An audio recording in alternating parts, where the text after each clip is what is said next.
En fusionnant leurs listes, Audrey Pulvar, Julien Bayou et Clémentine Autain ont fusionné leur programme, avec parfois des sacrifices. Illustration avec la mesure qu'Audrey Pulvar jugeait pourtant non négociable. La gratuité des transports pour tous.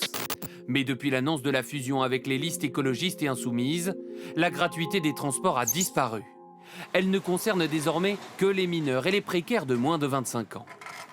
En déplacement cet après-midi avec ses deux ex-rivaux, Audrey Pulvar reconnaît que sa proposition a été amoindrie. Moi, ce que je voulais, c'était qu'au fil du mandat, d'année en année, on rajoute des publics pour arriver à la gratuité. Je ne perds pas espoir de convaincre Julien. Leur adversaire de La République En Marche ironise. Quelle crédibilité a-t-on quand on a porté la gratuité des transports comme mesure unique de son programme pendant des mois pour finalement l'abandonner sur la dernière semaine? D'autres promesses de campagne ont fait l'objet de compromis, comme le projet de Julien Bayou de transformer l'aéroport du Bourget en parc, ou celui d'Audrey Pulvar de construire une nouvelle gare à Gonesse, tous les deux en suspens.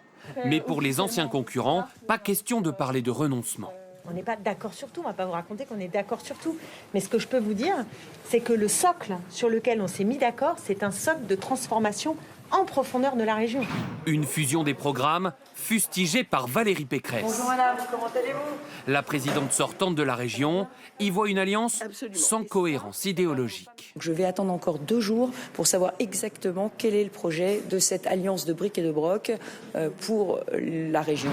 Quant au Rassemblement national, Jordan Bardella voit dans cette alliance une dérive vers l'extrême gauche.